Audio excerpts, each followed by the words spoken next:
নাটোরে ক্রীড়া উপদেষ্টার স্টেডিয়াম উদ্বোধনী অনুষ্ঠান বয়কট করেছে বিএনপি। স্টেডিয়াম উদ্বোধনী অনুষ্ঠানে বক্তব্য দেন ক্রীড়া উপদেষ্টা। আজ শনিবার স্টেডিয়াম উদ্বোধনী অনুষ্ঠানে বক্তব্য দেন ক্রীড়া উপদেষ্টা।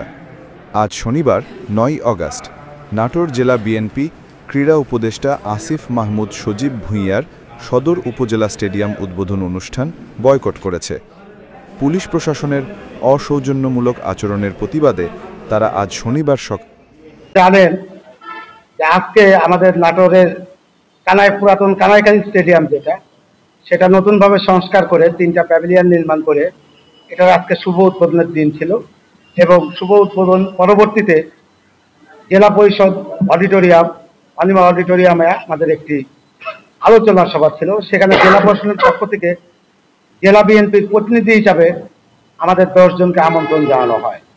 সেই মোতাবেক আমরা আজকের প্রথম যে অনুষ্ঠান সকাল 10টায় স্টেডিয়াম নতুনভাবে উদ্বোধনের এই অনুষ্ঠানের প্রধান অতিথি ছিলেন মাননীয় ক্রীড়া উপদেষ্টা।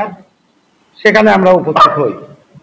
উপস্থিত হবার পরে আমরা যখন ক্রীড়া উপদেষ্টা আমাদের জেলা প্রশাসক মহোদয়, এসপি মহোদয় সহ অন্যান্য যারা সচিব মহোদয় যারা ছিলেন তাদের কাছে আমরা যখন যেতে যাই তখন হঠাৎ করে ডিবির ওসি এবং ডিবির অন্যান্য কর্মকর্তারা আমাদেরকে বাধা প্রদান করে।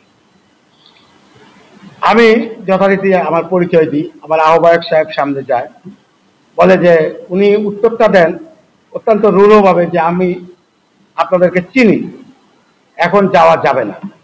আমাদের প্রশ্ন হলো, আমরা একটি বড় রাজনৈতিক দলের প্রতিনিধিত্ব করি, আমরা তো সেখানে বিনা দাওয়াতে যাই নাই।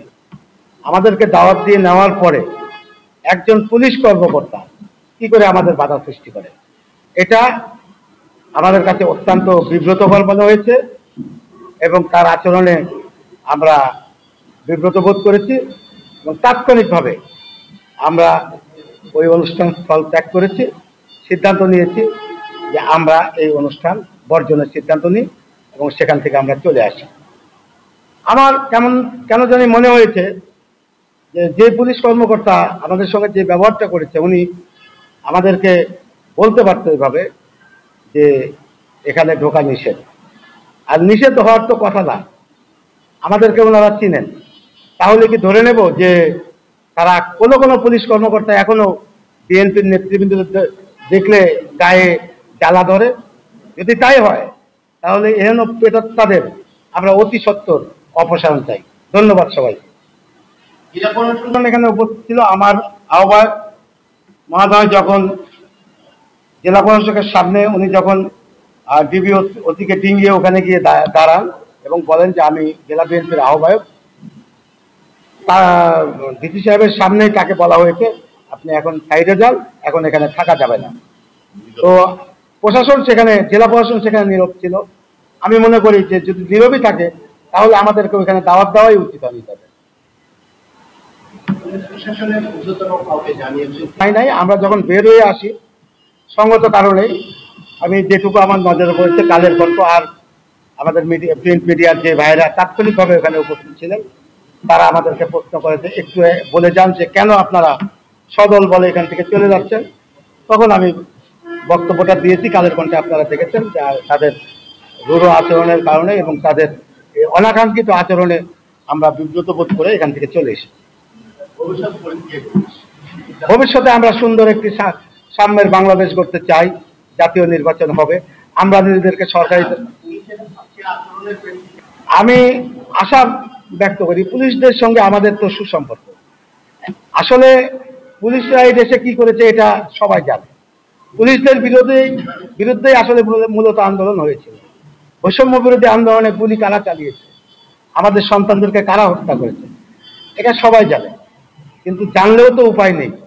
আমরা ইচ্ছা করলেই একটা সিস্টেমকে রাতারাতি গোটা পুলিশ বাহিনীকে বদলে তদন্তপূর্বক ব্যবস্থা গ্রহণ করবে এই আশাবাদ ব্যক্ত করি এবং পুলিশদেরকে মানবিক হবার আহ্বান জানাই। তারা যেন দেশের মানুষের, পুলিশ তো হলো দেশের মানুষের বন্ধু, তারা যেন প্রকৃত জনগণের কাজ করে, মানবিক হয়, তাদের আচরণ যেন সুন্দর হয়, তাদের আচরণে যেন সাধারণ মানুষ কষ্ট না পায়। আজকে আমরা একটা বড় দলের প্রতিনিধিত্ব করি, আমাদের সঙ্গে যারা এই আচরণ করতে পারে তাহলে সাধারণ মানুষ তো তাদের দরজায় যেতে পারবে। বক্তব্য আছে যেটাও অনানুষ্ঠানিক। আমি বলতে চাই যে আমাদের জেলা বিএনপির পক্ষ থেকে আমরা এটা নিয়ে একটা প্রেস রিলিজ করবো ভাবছিলাম। নাটোরে পুলিশ প্রশাসনের তৎপরতা লক্ষণীয় পর্যায়ে পৌঁছায় নাই। বিশেষ করে এই যে ছিনতাই, মাদক দ্রব্য, চাঁদাবাজি বহুলাংশেই নির্মূল হয়েছে।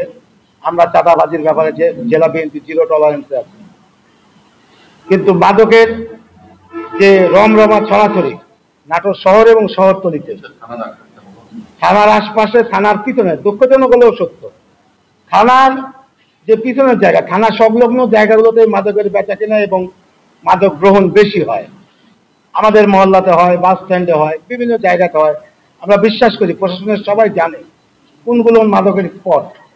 আমরা তাদেরকে অনুরোধ করব, আজকে উঠতি বয়সের আমাদের সন্তানরা, আমাদের ভাইয়েরা মাদকের এই ছোবলে তারা আজকে ক্ষতবিক্ষত হয়ে যাচ্ছে, পরিবারগুলো ধ্বংস হয়ে যাচ্ছে। মাদকের ব্যাপারে পুলিশ প্রশাসন এবং অন্যান্য প্রশাসন, মাদক দ্রব্য নিয়ন্ত্রণ অধিদপ্তর সহ সকলকে কঠোর হওয়ার জন্য বিনীতভাবে অনুরোধ করছি। এর জন্য জেলা বিএনপি যে কোনো সহযোগিতা করতে প্রস্তুত আছে। ধন্যবাদ সবাইকে।